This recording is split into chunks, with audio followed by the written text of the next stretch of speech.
இப்ப நுகத்தடியில 2 காளைகளோ 2 குதிரைகளோ 2 எருதுகளோ தான் உபயோகப்படுத்தப்படும்.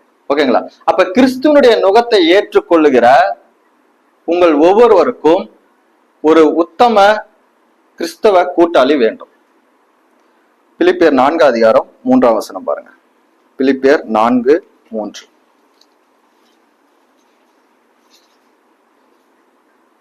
அன்றியும் என் உத்தம கூட்டாளியே, அவர்களுக்கும் உதவியா இருக்கும்படி உன்னையும் வேண்டிக் கொள்கிறேன். அவர்கள் கிளேமெந்தோடும் மற்ற என் உடன் வேலையாட்களோடும் கூட சுவிசேஷ விஷயத்தில் என்னோட கூட மிகவும் பிரயாசப்பட்டவர்கள்.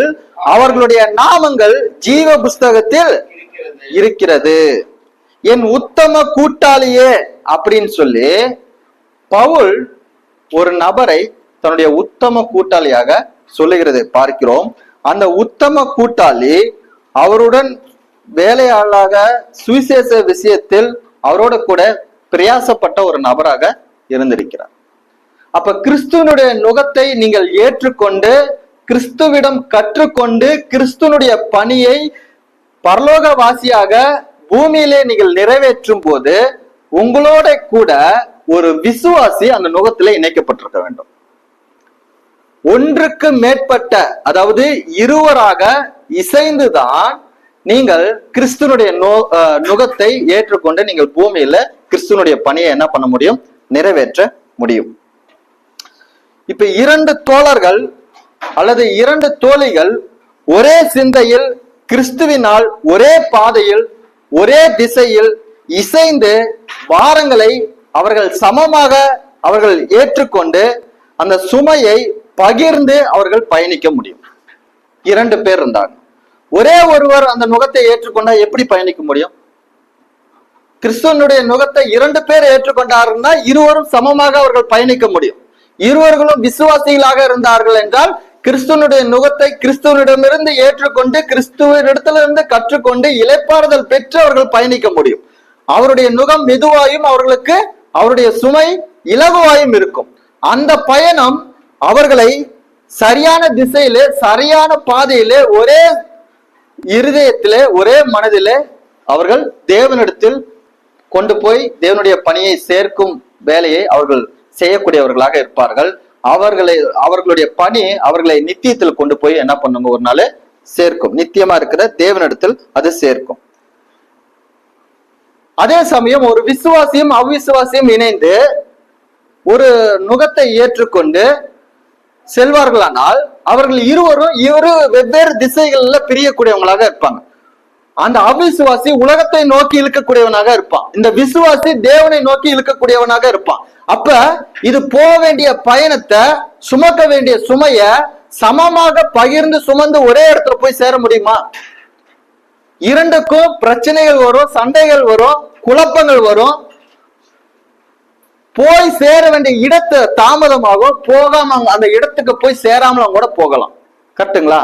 அதனாலதான் ஆண்டவர் சொல்றாரு, விசுவாசிக்கும் அவிசுவாசிக்கும் சம்பந்தம் ஏது? உங்களுக்கு அவிசுவாசிகளோட சம்பந்தம் இல்ல. விசுவாசியோட தான் இணைந்து செய்ய முடியும். அவிசுவாசியோட இணைந்து செயல்படலாம். ஆனால் நீங்கள் விசுவாசியோட தான் இணைந்து கிறிஸ்துவனுடைய நுகத்தை ஏற்றுக்கொண்டு நீங்கள் செயல்பட வேண்டும்.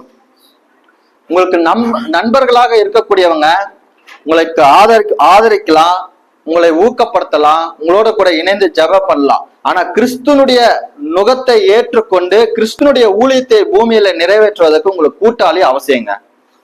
கூட்டாளி இல்லாம நீங்கள் கிறிஸ்துவனுடைய நுகத்தை ஏற்றுக்கொண்டு நீங்கள் சுலபமாக என்ன பண்ண முடியாது?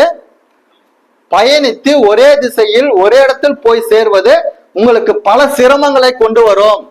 அப்ப கிறிஸ்தவனுக்கு ஒரு கிறிஸ்தவ கூட்டாளியோடு இசைந்து கிறிஸ்துவனுடைய ஊழியத்தை செய்யும் போது உங்களுடைய பயணம் எளிமையானதாகவும் நன்றானதாகவும் சுலபமானதாகவும் இருக்கும். ஏனென்றால் நீங்கள் இருவரும் ஒரே தேவனை விசுவாசித்து கிறிஸ்துவினால் கிறிஸ்துவனுடைய பாதையிலே நடக்கக்கூடியவர்களாக இருப்பீர்கள். அப்ப உங்களுடைய கூட்டாளி யாரா இருக்காங்க? நீங்க யாரோட கூட உங்களுடைய கூட்டணியை அமைச்சிருக்கீங்க? கிறிஸ்தவர்களுக்கு, குறிப்பாக ஊழியத்தில் ஈடுபடுகிறவர்களுக்கு சுமையை சுமப்பதற்கு ஒன்றுக்கு மேற்பட்ட கூட்டாளிகள் அவசியங்க. ஒரே நபர் பயணிப்பது என்பது அவர்களுடைய பயணத்தை கடினமாக்கிவிடும். சில சமயங்களிலே அவர்கள் பலவீனமாகி சோர்வடைந்து அவர்களுடைய பயண பாதையிலே நிக்கிற மாதிரி ஆயிடலாம். புரியுதா? அதனால உங்களுடைய கூட்டாளியை சரியான விதத்திலே நீங்கள் தீர்மானம் செய்யுங்க. நான் இங்க சில காரியங்களை உங்களோட கூட நீங்கள் அறிந்திருப்பதனால நான் சொல்ல விரும்புறேன். இப்ப எனக்கு கிறிஸ்தவ கூட்டாளியாக சகோதரர்கள் இருப்பதை நீங்கள் பார்த்திருக்கலாம். என்னோட கூட ஒன்றுக்கு மேற்பட்ட சகோதரர்கள் இருக்கிறாங்க. குறிப்பா இந்த சகோதரர் இருக்காரு. இப்ப இவரை போன்றதான சகோதரர்கள் எனக்கு கூட்டாளியாக அமைவார்கள் என்பது எனக்கு தெரியாது. நான் ரட்சிக்கப்பட்டது 2013. எனக்கு இந்த மாதிரி சகோதரர்களை கொடுத்தது தேவன் 2014. 14க்கு அப்புறம் சில 10 ஆண்டுகளாக என்னுடைய கிறிஸ்தவ சுவிசேஷ அந்த பணியில எனக்கு உறுதுணையா இருந்து என்னை ஊக்கப்படுத்தி என்னுடைய பாரங்களை சுமந்து எனக்கு ஒரு கூட்டாளியா பயணிக்கிறது யாருன்னா இந்த சகோதரனும் இப்பொழுது அவனுடைய குடும்பமும் என்னோட கூட பயணிக்குது. இவனை போன்றதான சில சகோதரர்களும் கூட்டாளிகளாக எனக்கு உண்டு.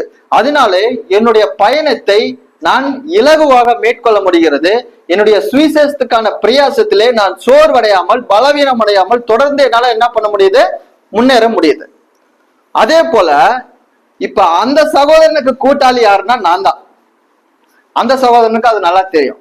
2014க்கு அப்புறம் அவனுடைய திருமண வயதை எட்டினதுக்கு அப்புறம், திருமணம் ஆனதுக்கு அப்புறம், பிள்ளைகள் பிறந்ததுக்கு அப்புறம் அவனுடைய குடும்ப சூழ்நிலைகள், அவன் குடும்பத்தில் இருந்த உறுப்பினர்கள் மூலமாக அவனுடைய விசுவாச வாழ்க்கையில பல சோர்வுகள், பல பலவீனங்கள். ஆனால் அவனுக்கு தெரியாது ஆண்டவர் என்னை அவனோட கூட கூட்டாளியாக அமைத்திருக்கிறாரு. அவனுக்கு தெரியாது. அவனுடைய குடும்ப காரியங்கள், அநேக காரியங்களை என்னோட கூட பகிர்ந்து கொள்வான். நானும் அநேக காரியங்களை அநேக ஆலோசனைகளை அவனோட கூட பகிர்ந்து கொள்வேன். ஆனா இப்பொழுது பார்க்கும்போது எங்களுக்கு தெரியுது, அந்த குடும்பத்துல இந்த சகோதர நிமித்தமாக அந்த குடும்பம் தேவன் பக்கமாக வழிநடத்தப்படுகிறதையும், சிலர் அவர்கள் விசுவாசித்து தேவன் அண்டையில வருகிறதையும், அவர்களும் அவர்களுடைய குடும்பமும் தேவன் பக்கத்தில் சேர்ப்பதற்கு அந்த சகோதரனுக்கு ஒரு கூட்டாளியாக தேவன் என்னை நியமித்திருக்கிறது என்னால புரிஞ்சுக்க முடியுது. இந்த செய்தியை நான் ப்ரிப்பேர் பண்ணும் போது தேவன் எனக்கு இதை நினைப்பூட்டினார். அதனால அந்த சகோதரன் இருக்கும் போதே நான் உங்களோட கூட ஷேர் பண்றேன். இப்ப எலியா இருக்கிறாரு. எலியா இருக்கும் போது எலியா தன்னுடைய வேலையில சோர்வடைந்த நிலையில தேவன் அவனை பார்த்து சொல்லுகிறார். என்ன சொல்றாரு? பாகாலுக்கு முடங்காது இருக்கிற முழங்கால்களையும் அவனை முத்தம் செய்யாதிருக்கிற வாய்களையும் உடைய 7000 பேரை இஸ்ரவேலிலே மீதியாக வைத்திருக்கிறேன் என்று சொல்லுகிறதை பார்க்கிறோம். ஏற்கனவே எலியாவினுடைய உத்தம கூட்டாளியாக தேவன் எலிசாவை ஆயத்தப்படுத்தி வைத்திருந்தார். எலியாக்கு அது தெரியுமா? ஆனால் அவனுடைய ஊழியத்தினுடைய பயணத்திலே தேவன் அந்த வார்த்தைகளை வெளிப்படுத்தி தேவன் அந்த உத்தம கூட்டாளியை அவனோட கூட சேர்த்ததுக்கு அப்புறம் அவனுடைய ஊழிய பயணம் எவ்வளவு எளிமையா இருந்திருக்கும்.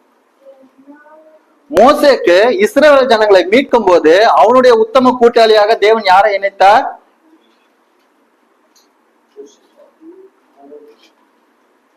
இஸ்ரவேல் எகிப்திலிருந்து மீட்கப்படும் போது அவனோட கூட ஆரோன் இருக்கிறத பார்க்கிறோம்.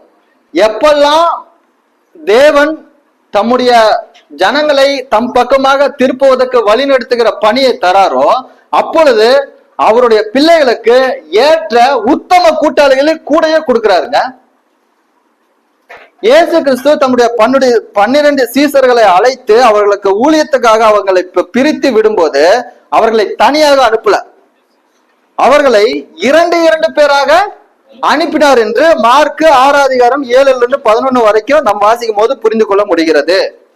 அப்ப நீங்கள் உண்மையான மெய்யான தேவனிடத்தில், கிறிஸ்துவனிடத்தில் நீங்கள் அவருடைய அழைப்பை பெற்று உங்களுடைய பாரத்தை அவரிடம் சொல்லி அவரிடம் வந்து அவரிடம் கற்றுக்கொண்டு அவருடைய நுகத்தை ஏற்றுக்கொண்டிருப்பீர்களானால்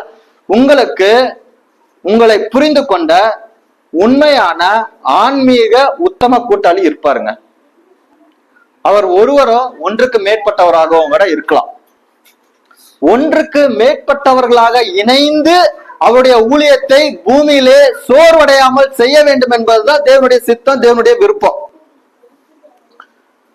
அப்ப உங்களுக்கான அந்த ஆன்மீக உத்தம கூட்டாளியை நீங்கள் அந்த உத்தம கூட்டாளியோட கூட ஆண்டவரை குறித்து, ஆண்டவருடைய காரியங்களை குறித்து நேரத்தை செலவிட்டு ஒருவருக்கொருவர் புரிந்து கொண்டு நீங்கள் கிறிஸ்துவனுடைய நுகத்தை ஏற்று பயணிக்கும் போது அந்த பயணம் உங்களுக்கு மிக எளிமையான, மிக அழகான, மிக சுலபமான ஒரு பயணமாக இருக்கும். அது கிறிஸ்து விரும்புகிற பிரகாரமான ஒரு பயணமாக பூமியிலே நீங்கள் செய்வதற்கு அது உங்களுக்கு உதவி செய்யக்கூடியதாக இருக்கும். அப்ப தேவன் நமக்கு கொடுத்த அனைத்தையும் நிறைவேற்றுவதற்கு உங்களுக்கு உத்தம கூட்டாளிகள் அவசியம். ரோமர் 12 அதிகாரம் 5ஆம் வசனத்துல இப்படியாக வாசிக்கிறோம். அநேகராகிய நாமும் கிறிஸ்துவுக்குள் ஒரே சரீரமாக இருக்கிறோம், ஒருவருக்கொருவர் நாம் அவயங்களாகவும் இருக்கிறோம் என்று வாசிக்கிறோம். அப்ப கிறிஸ்துவின் சரீரமாகிய சபையிலே ஒன்றுக்கு மேற்பட்ட நபர்களாக இருக்கக்கூடியவர்கள், அவர்கள் ஒரே சரீரமாக இணைந்து இசைந்து கிறிஸ்துவிடமிருந்து கற்றுக்கொண்டு இளைப்பாறுதல் பெற்று கிறிஸ்துவனுடைய நுகத்தை ஏற்றுக்கொண்டு கிறிஸ்துவனுடைய சுமையை அவர்கள் சுமக்கக்கூடியவர்களாக இருப்பார்கள். கிறிஸ்துவனுடைய நுகம் அவர்களுக்கு மெதுவாயும், கிறிஸ்துவனுடைய சுமை அவர்களுக்கு இலகுவாயும் இருக்கும். அப்ப உங்களுடைய கூட்டாளி யாராக இருக்கிறார்? நீங்கள் நுகத்தை ஏற்றுக்கொண்டு நடக்கக்கூடியவங்களா இருக்கிறீங்களா? நீங்கள் கிறிஸ்துவனுடைய நுகத்தை ஏற்றிருக்கிறீர்களா, இல்ல உலகத்தினுடைய நுகத்தை ஏற்று நடக்கிறீர்களா? நீங்கள் கிறிஸ்துவனுடைய நுகத்தை ஏற்று நடக்கக்கூடியவர்களாக இருப்பீர்களானால் உங்களுக்கு தேவன் உத்தம கூட்டாளிகளை ஏற்படுத்தி வைத்திருக்கிறார். அந்த உத்தம கூட்டாளியோடு இணைந்து கிறிஸ்துவனுடைய நுகத்தை ஏற்றுக்கொண்டு நீங்கள் பூமியிலே நீங்கள் நடக்கும் போது அவருடைய நுகம் உங்களுக்கு மெதுவாயும் அவருடைய சுமை உங்களுக்கு இலகுவாயும் இருக்கும். ஒருவேளை உங்களுக்கு அந்த உத்தம கூட்டாளிகள் இல்லாத பட்சத்துல தேவனுடைய வார்த்தைகளினாலே உங்களுக்கு உத்தம கூட்டாளிகள் கிடைக்கும்படியாக நீங்கள் அந்த சரியான நபர்களை, தேவன் வெளிப்படுத்துகிற அந்த நபர்களை அறிந்து கொண்டு அவர்களோட கூட உங்களுடைய நேரங்களை செலவிட்டு கிறிஸ்துவனுடைய சுவிசேஷ இந்த பிரயாசங்களிலே நீங்கள் உற்சாகமாக உங்களுடைய ஊழியத்தை பூமியிலே நிறைவேற்றுவதற்கு உங்களை அனைவரையும் அன்புடன் வாழ்த்துகிறேன். ஒருவேளை உங்களுக்கு உத்தம கூட்டாளிகள் இருப்பார்களானால் நீங்கள் இன்னும் பலத்துடன், வீரியத்துடன் கிறிஸ்துவனுடைய ஊழியத்தை பரலோக வாசிகளாக இருக்கக்கூடிய நீங்கள் சோர்வடையாமல் உற்சாகமா செய்வதற்கு உங்களையும் நான் அன்புடன் வாழ்த்துகிறேன். கிறிஸ்துவனுடைய நுகத்தை ஏற்றுக்கொண்டு கிறிஸ்துவை விசுவாசிக்கிற ஒரு விசுவாசியோடு, ஒரு உத்தம கூட்டாளியோடு நீங்கள் உலகத்திலே தேவனுடைய ராஜ்யத்தினுடைய பிள்ளைகளாக தேவனுடைய ராஜ்யத்தினுடைய காரியங்களை நீங்கள் மனப்பூர்வமாக, மன விருப்பத்துடன் செய்வதற்கு உங்களை அனைவரையும் அன்புடன் கிறிஸ்துவுக்குள்ளாக நான் வாழ்த்துகிறேன். கர்த்தர் தாமே இந்த வார்த்தைகளை உங்களுக்கு ஆசீர்வதித்து தருவாராக.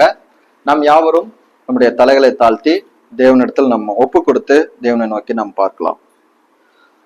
வானத்துக்கு பூமிக்கும் ஆண்டவராய் இருக்கிற எங்க நல்ல கர்த்தாவே, ஆண்டவரே இந்த காலை வேளைக்கான செலுத்துகிறோம். தேவனுடைய இரக்கம், தயவு, கிருபை ஆண்டவரே எங்களோடு இருந்து எங்களை வழிநடத்ததுக்காக நன்றி செலுத்துகிறோம். ஆண்டவரே நாங்கள் வருத்தப்பட்டு பாரம் சுமந்து இந்த உலகத்துக்குரியவர்களாக இருந்தோம். ஆண்டவரே நாங்கள் உம்மிடத்தில் வந்திருக்கிறோம்.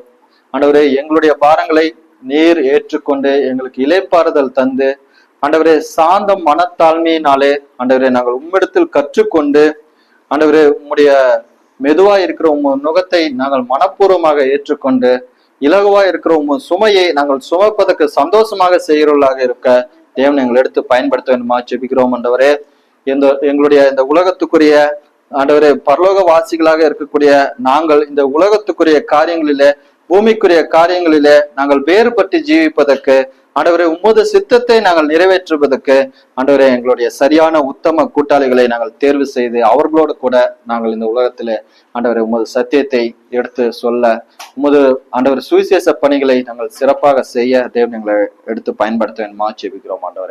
ஆண்டவரே நாங்கள் உலகத்துக்குரியவர்களாக, அவிசுவாசிகளாக நாங்கள் அந்த கண்ணோட்டத்திலே பார்க்கிறவர்களாக இல்லாமல் ஆண்டவரே இந்த உலகத்தை பரலோக வாசிகளாக, பரலோகத்தினுடைய தேவனுடைய கண்ணோட்டத்திலே நாங்கள் பார்த்து நாங்கள் அனைத்தையும் மேற்கொண்டு உமது நாமத்துக்கு மகிமையாகவும் புகழ்ச்சியாகவும் காரியங்களை செய்ய தேவன் எங்களை எடுத்து பயன்படுத்த வேண்டுமா ஜெபிக்கிறோம்.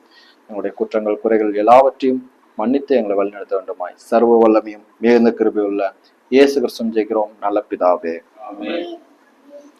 தேங்க்யூ. Praise the Lord.